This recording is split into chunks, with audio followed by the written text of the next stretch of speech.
And it's a huge advantage if you have somebody who can be recognised as that, and not just in your country, but around the world. People don't change that much. I think they recognise those people whose commitment has been constant. Every royal story has that one moment when the rules stop being written on paper and start being enforced in pure silence. No official statement, no public drama, just a look across the room that says everything. A slow glance over a grand banquet table, a glittering tiara placed on one royal head while another is clearly left without it, a quiet request made behind heavy palace doors, and then completely shut down. And when that tense moment unfolded, the woman standing at the center of it all wasn't the king. It wasn't Catherine either. It wasn't even Camilla, even though many say she had her eyes locked on that position. No, the person who stepped in and held the line was Princess Anne. Strong, direct, and known around the palace for not bending when it comes to family loyalty. Princess Anne has always been fiercely protective of what Princess Diana left behind, so when reports say Camilla reached toward one of the most emotional and symbolic pieces of jewelry in the entire royal collection, Anne didn't send a polite note or a royal memo, she simply shut it down. Clear, firm, and impossible to misunderstand. This wasn't the kind of refusal that needed a speech or explanation. Inside those palace walls, everyone already understood the message loud and clear. And by the end of this video, the full story behind that tiara will come into focus. Where it came from, who proudly wore it, who tried to claim it, and why that single piece of jewelry reveals so much about the hidden power moves inside the British royal family. Right now, stay with me, because this story goes way deeper than just a piece of jewelry. The tiara at the center of this drama carries history, emotion, and a presence that many say still lingers around it.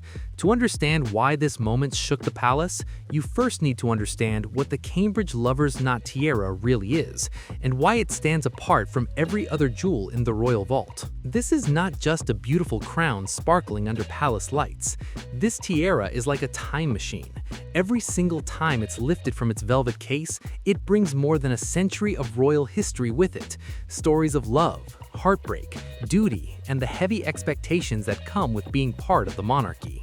Back in 1913, Queen Mary commissioned the legendary jewelers Gerard to create it. The design was breathtaking. 19 glowing teardrop pearls hanging from 19 diamond-covered arches, each notch shimmering with silver and gold. The look was elegant but powerful, the kind of piece that instantly commands attention in any royal room.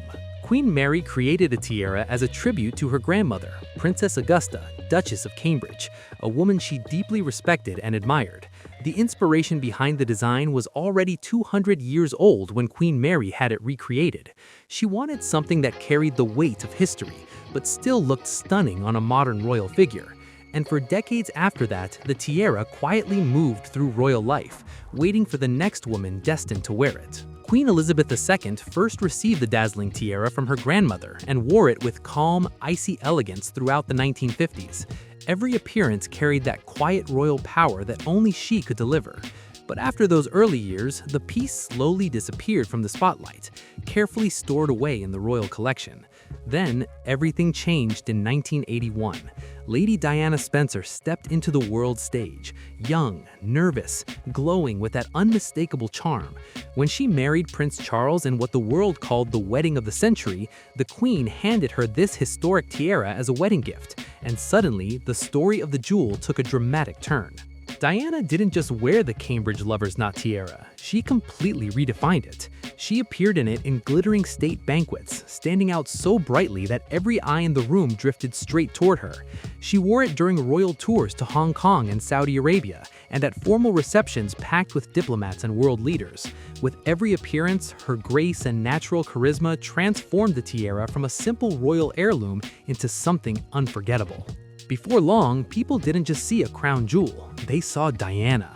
She once joked that the heavy tiara gave her painful headaches, and honestly, it was incredibly heavy, but she kept wearing it anyway. Somewhere deep down, she knew exactly what it represented. It told the world she was regal, confident, and truly belonged in that royal spotlight. Then, tragedy struck in August 1997 when Diana lost her life in the Paris tunnel. After that heartbreaking moment, the tiara quietly returned to the royal vault, and there it remained, hidden away for 18 long years. It was almost as if the palace itself was mourning, as though no one could bring themselves to place that iconic piece on another woman's head. For nearly 2 decades, the Cambridge Lover's Knot tiara sat in silence, carrying the memory of the woman who made it legendary. Now, here's the question to keep in mind as we move forward through those quiet 18 years. Was anyone actually asking to wear that tiara? And more importantly, how does the royal vault really work? Because before we get to the tense moment that later shook the palace, there's something most people completely misunderstand about royal jewelry. Many people imagine the royal jewels like a giant shared closet. In their minds, senior royals simply step in, pick a sparkling piece, and wear it whenever they feel like it, like borrowing accessories from a fancy wardrobe. But the truth is far different, far more serious than people think. The British Royal Jewelry Collection is carefully divided into several categories, and each one comes with strict rules, official caretakers, and a lot of emotional meaning tied to royal history. Some pieces are crown property, true constitutional treasures that belong to the monarchy itself. These jewels pass from one sovereign to the next, along with the throne. They cannot be sold, gifted away, or moved around casually. They belong to the institution, not to any single person. Then there are personal pieces. These are jewels privately owned by individual members of the royal family, often passed down through generations or purchased personally over the years. Each piece carries its own story, and sometimes its own drama. Those personal jewels belong entirely to the individuals who own them. They can keep them, pass them down, or do whatever they choose with them. But then there is a third category, the most complicated one in the entire royal collection. This group includes pieces owned by the reigning monarch but loaned to other family members for major state events. And this is exactly where the Cambridge Lover's Knot tiara sits. The tiara once belonged to Queen Elizabeth II, and today it falls under the authority of King Charles III. On paper, that means the king has the final say over who gets to wear it. But in reality, the decision rarely comes down to a direct command from the monarch. The way tiaras are chosen inside the British royal circle is much more subtle and honestly far more fascinating.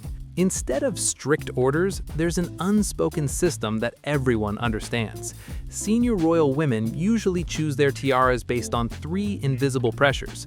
First, what suits the event they are attending. Second, their own personal style and preference. And third, perhaps the most sensitive factor of all, an awareness of the emotional history attached to certain pieces. Some jewels carry powerful memories connected to both the living and those who have passed away. No official memo ever says, "Do not touch Diana's tiara," but inside royal circles, everyone understands exactly what that means. No one needs to say it out loud. Inside the royal family, the emotional map is already understood, and some boundaries feel as solid as a locked door. Princess Anne cannot simply hand a tiara to Catherine whenever she wants. She also cannot legally stop Camilla from wearing a particular jewel. Those powers do not belong to her. But what Anne does carry is something that can be even stronger than official authority. She carries moral authority. She holds a deep connection to the memory of Diana, and within the family, there is quiet trust that she will protect certain traditions with fierce loyalty. When Princess Anne speaks, even if it's just a calm conversation in a palace hallway or a quiet chat over tea, people pay attention. Her words carry weight, history, and a sense of responsibility that others respect. So this raises the real question. What exactly did Camilla ask for, and why did Anne reportedly push back? To understand that moment, you first have to understand Camilla's own world of tiaras. Because the truth is, Camilla is not short on extraordinary jewels, not even close. By almost any standard, she is one of the most lavishly adorned women in the world. Her personal favorite is the famous Greville tiara, a stunning diamond honeycomb masterpiece created by the legendary jewelry house Boucheron for Dame Margaret Greville, one of Britain's most glamorous Edwardian hostesses. When Dame Greville passed away in 1942, she left the tiara to the Queen Mother. Over time, it eventually made its way to Camilla, and today she wears it often. It appears at glittering state dinners, the state opening of Parliament, and some of the most important ceremonies in the royal calendar. After years of appearances, the Greville tiara has built its own identity, becoming almost as closely linked to Camilla as the lover's knot once was to Diana. Camilla has also appeared in several other remarkable tiaras. She has worn the Delhi Durbar tiara, a dramatic piece originally created for Queen Mary in 1911.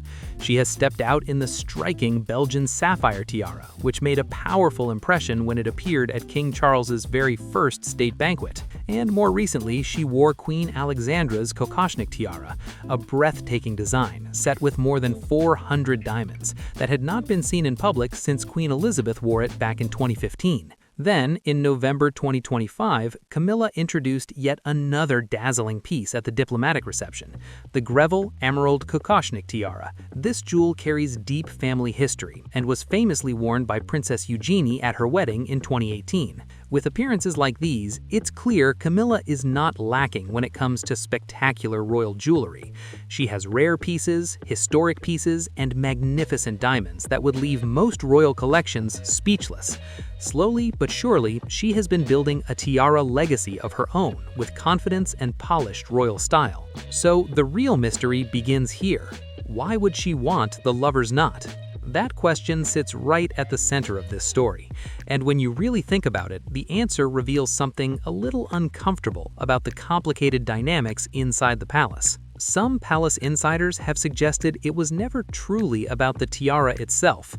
It was about what wearing it would represent. If Camilla, now queen consort and the highest-ranking woman in the country, stepped out publicly in the Cambridge lover's knot, it could send a powerful message. A message about authority, about royal succession, and about how history moves forward. Wearing Diana's famous tiara would not simply be a fashion moment, it would be a statement. Princess Anne watched Diana's struggles up close. She saw the pressure Diana faced, and she understood just how deeply the public connected with her. On top of that, Anne carried her own quiet and very private grief about her sister-in-law. Because of that history, many believe she would never allow a move that might blur the meaning behind Diana's most recognizable tiara. So the question becomes even more intriguing. Did Camilla truly not expect resistance, or did she ask fully aware of the reaction it might cause, perhaps knowing someone in the palace would eventually say what others were only thinking? To understand why this moment matters, you have to understand Princess Anne herself. She is now in her 70s and has spent nearly her entire life working in service to the crown. Long before many of today's celebrities were even born, Anne was already representing the monarchy at events across the world. Year after year, she still carries out more official engagements than almost anyone else in the royal family. But Anne is not someone who chases attention. She rarely displays emotion publicly and is known for speaking in direct, measured words. Many people inside royal circles see her as a guardian of the old royal code, the version of the monarchy that existed before the non-stop global spotlight and modern media frenzy. Anne witnessed the entire story unfold. She stood there when Charles and Diana married in that grand ceremony watched around the world. She was also present as the marriage quietly unraveled behind palace walls, and she lived through the devastating days after the Paris crash, when the royal family faced fierce criticism in the press for appearing distant during the public mourning. Through all of it, Anne watched the monarchy struggle, stumble, and slowly rebuild its connection with the public. Her relationship with Diana during those years was never simple, but the memories remained powerful.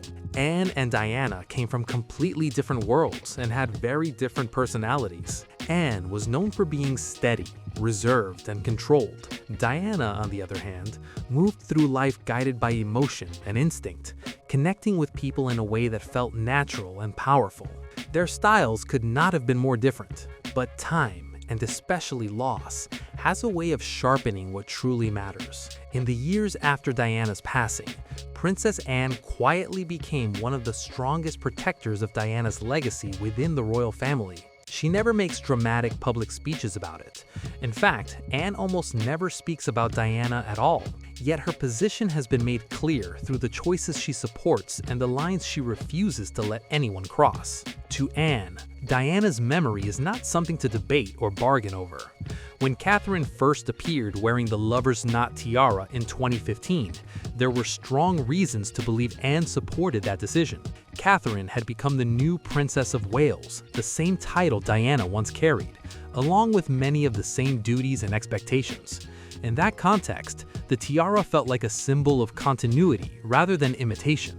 The moment signaled a respectful passing of history from one Princess of Wales to another.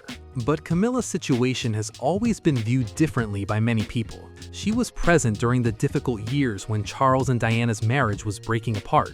No matter the official titles and ceremonies that came later, the emotional memory of that period still lingers for many observers, and even within certain circles of the palace. So when Camilla reportedly moved closer to the idea of wearing the lover's knot tiara, Princess Anne's response was said to be calm, but unmistakably firm. The kind of refusal that lands with real power simply because of who is saying it. And according to several accounts, Camilla was not pleased at all. It raises an interesting thought. Have you ever seen someone stand their ground against a powerful figure simply because they believe they were protecting something important? Because that is exactly the kind of tension people believe unfolded behind palace walls. And while that quiet royal drama was rumored to be brewing, Catherine was facing a very different and very personal battle of her own. In early 2024, the Princess of Wales shared heartbreaking news with the public. She revealed that she had been diagnosed with cancer.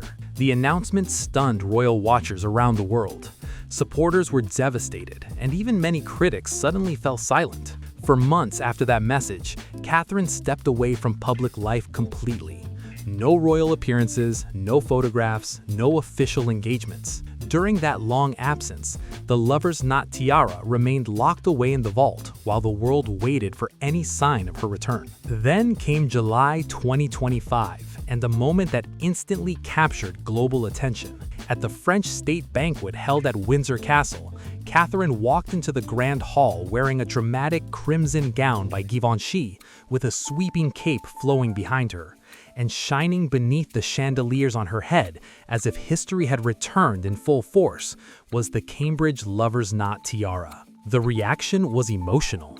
Some guests were visibly moved, and fashion journalists quickly called it one of the most unforgettable royal fashion moments of the decade. Within hours, images of that night spread across the world. Nearly every major headline reached for the same comparison, even the ones that tried not to. Many said it reminded them of Diana. The elegance, the presence, the unmistakable sparkle of the tiara, it all brought back powerful memories. Just 2 months later, in September 2025, Catherine wore the famous tiara once again. Prince William was seated nearby that evening. Queen Camilla was there. Yet despite the powerful names in the room, Catherine, wearing Diana's famous tiara, captured the attention of the entire hall. Every camera turned toward her. Every conversation seemed to pause when she entered. In that moment, the Princess of Wales commanded the room with quiet confidence. Then came another surprise in December 2025 at the German state banquet. Catherine appeared wearing something no one expected: Queen Victoria's Oriental circlet tiara, the dazzling piece filled with glowing rubies and brilliant diamonds. This moment showed something important. Catherine was not simply echoing Diana's image, she was shaping her own royal identity, reaching back through generations of royal women and placing herself firmly within that long tradition. Each appearance, each jewel, told a different chapter of the story she is building. And this is the Catherine many believe stood between Camilla's interest in the lover's knot and the legacy Diana left behind. Not because she demanded it, but because over time she stepped naturally into the role that carried it. Looking at Catherine's remarkable return in 2025, some royal watchers have started asking a big question. Has she now reached the same level of cultural influence that Diana once held? Or will Diana always remain unmatched in that space? Because the truth about the monarchy is fascinating. It communicates powerful messages without ever needing to say a word. A tiara is never just a piece of jewelry. It's a symbol. When Catherine wears the lover's knot, the message many people see is simple but powerful. She is continuing Diana's legacy, with respect, grace, and quiet strength. William's mother was this massive, iconic figure, the most famous figure of our age. Is that worrying? Is that intimidating? Well, obviously it'd be, I would love to have met her, and she's obviously, she's an inspirational woman to look up to. The story continues every time a royal woman chooses a different historic piece. When Camilla appears wearing a rare tiara pulled from the deepest corners of the royal collection, the message many observers read is clear. It signals that she is carving out her own place within the long history of the monarchy. The quiet message behind those appearances often feels like this: I respect the past, I understand the tradition, and I am building my own role within it. When Princess Anne wears her diamond festoon tiara, the one given to her in 1973 and worn at major royal events for more than 5 decades, the message is completely different. Anne's style has always been steady and consistent. That tiara has appeared with her year after year, decade after decade. Without saying a single word, the message seems simple. I am constant. I do not chase attention. I simply continue the work. None of these choices happen by accident. Within royal circles, jewelry has long acted like a quiet language, one that has been refined and understood for centuries. Every appearance, every tiara, every historic piece carries meaning that careful observers quickly notice. The story surrounding Diana's famous tiara may be one of the most emotional examples of this unwritten royal language. There is no official rule preventing Camilla or any senior royal from asking to wear it. There is no law written into the Constitution, no formal document banning the request. Instead, what exists is something far more subtle. Inside the royal family, there is a shared understanding that certain objects carry emotional significance far beyond their diamonds and pearls. The lover's knot is not just a beautiful jewel. For many people, it represents grace, memory, and the lasting image of the woman who made it unforgettable. That kind of meaning cannot be written into rules. It has to be felt. And what the story of Princess Anne's firm response seems to reveal is that within the palace, there are still people determined to protect that emotional history. People who believe the monarchy's future should respect the powerful memories that shaped it. The monarchy has always run on symbols: crowns, titles, palaces, ceremonies. Every detail carries meaning. But here's a question worth thinking about. Is that reliance on symbolism one of the monarchy's greatest strengths or one of its biggest vulnerabilities? Now let's talk about the moment that reportedly caused real tension, the reaction itself. Because Camilla's frustration, as described by several royal watchers, may reveal more than she intended. When someone feels completely secure in their role, a single piece of jewelry usually does not spark that level of emotion. After all, the royal vault is filled with extraordinary tiaras. Camilla already has access to breathtaking jewels, historic diamonds, rare pieces once worn by queens, and magnificent tiaras that appear at the grandest royal events. With all of that available, the lover's knot tiara stands apart as the one piece surrounded by the most complicated emotions in the entire royal collection. Over the last decade, Camilla has worked steadily to reshape how the public sees her. By many accounts, that effort has been remarkably effective. She has focused heavily on literacy programs, raising awareness about domestic violence and supporting military families. Again and again, she has shown up, carried out engagements, and quietly built a record of service that surprised many critics. Now, with King Charles on the throne, her position is the highest a royal consort can hold. She is recognized simply as Queen. Her name appears on official programs, state documents, and ceremonial events across the country. From a constitutional perspective, she has reached the very top of the royal hierarchy. And yet, despite all of that status, the lover's knot tiara still remains beyond her reach, not because of law, not because of rank, but because of the powerful history attached to it. Part of the reason this story still carries so much emotion is because of Diana herself. Even nearly 27 decades after her passing, her memory still lingers over the royal family in a powerful way. Her memory stretches across palace halls, public imagination, and royal history in a way that very few figures ever achieve. And that symbol, at least for now, appears to remain out of reach. Princess Anne, who has lived through every chapter of this royal story, knows the history better than almost anyone.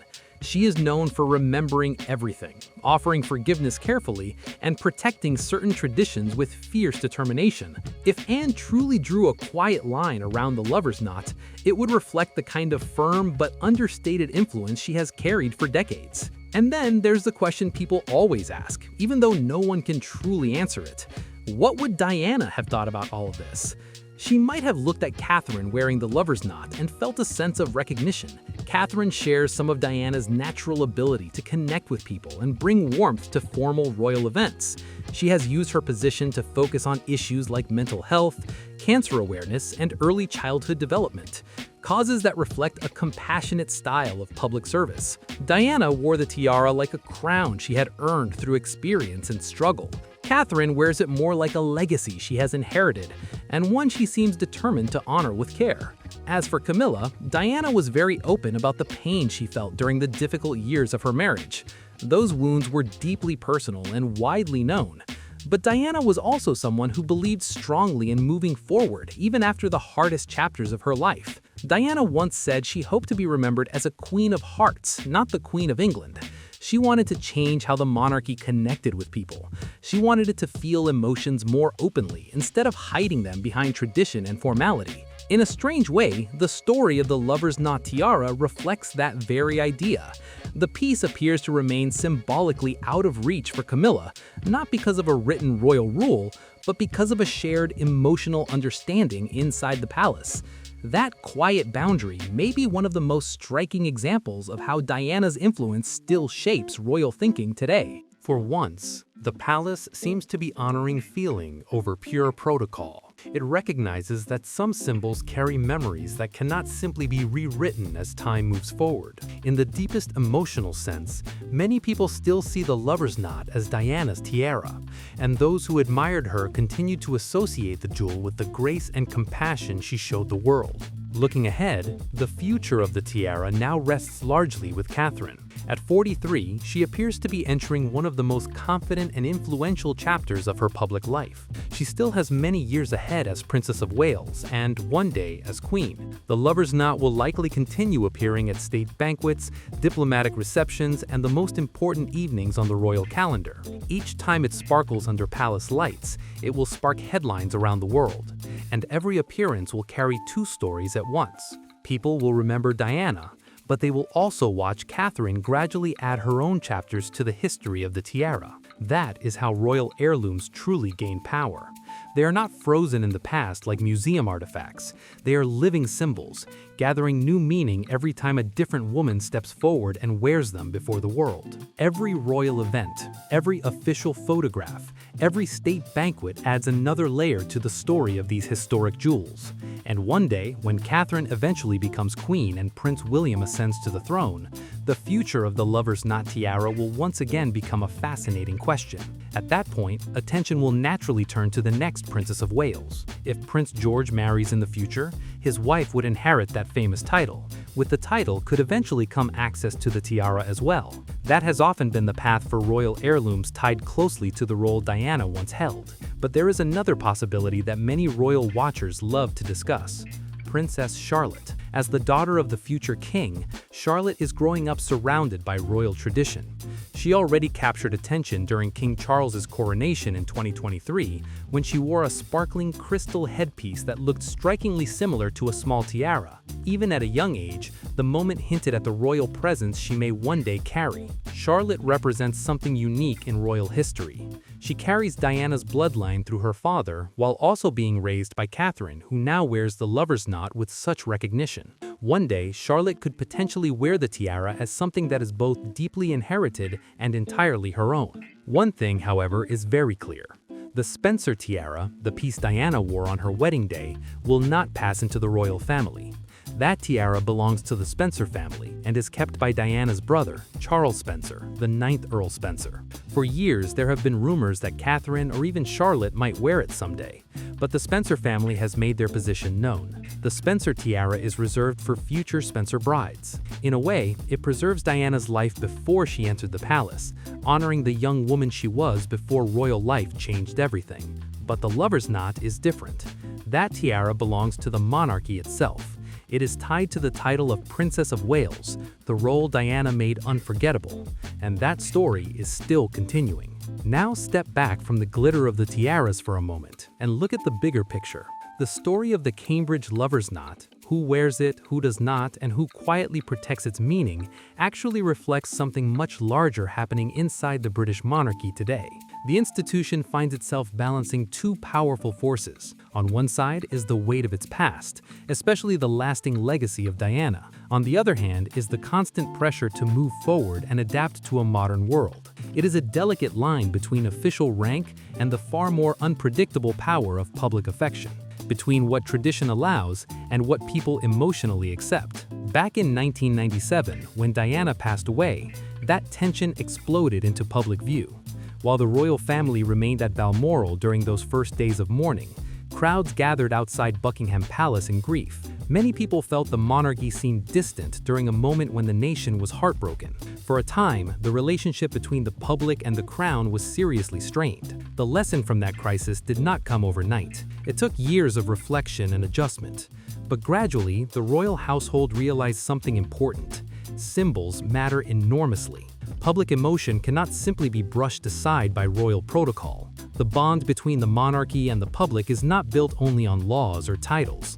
It is built on feelings, memory, and shared moments. The choices surrounding the lover's knot tiara today reflect how deeply that lesson has been absorbed. Camilla does not appear in the tiara, not because of a written ban, but because wearing it could reopen old emotions and overshadow years of work she has done to earn public respect. Catherine, on the other hand, has worn the tiara several times since her first appearance in it back in 2015. When it returned, many people felt an emotional connection immediately. In the eyes of many observers, Catherine wearing the lover's knot signals continuity. It connects Diana's memory with the present and shows how the monarchy tries to move forward while still respecting the feelings tied to its past. Princess Anne's refusal, quiet, firm, and unmistakably clear, was more than just a private disagreement about jewelry.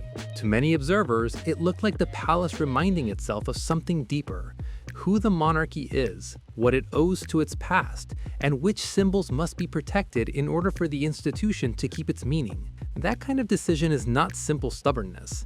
For many royal watchers, it reflects a kind of institutional wisdom built over generations. In today's world, every royal gesture is instantly photographed, analyzed, debated, and spread across social media within seconds. In that environment, the ability to quietly say no, not this, not now, and have that decision stand without dramatic public statements is actually a remarkable display of influence. The Cambridge lover's knot tiara may be valued at around $2.7 million based on its diamonds and pearls, but its real value goes far beyond money. The jewel carries layer after layer of royal history. It holds the vision of Queen Mary, who originally commissioned the design inspired by her grandmother's jewels. It carries the calm elegance of Queen Elizabeth II, who wore it during the early years of her reign in the 1950s. And of course, it carries the unforgettable image of Diana. The way it sparkled above her during state banquets, the way she joked that the heavy frame gave her headaches. Yet she continued wearing it anyway, standing gracefully under the intense global spotlight that followed her everywhere. Now the tiara also carries Catherine's story. Her return in July 2025 at Windsor Castle, walking into the French state banquet in a dramatic crimson gown.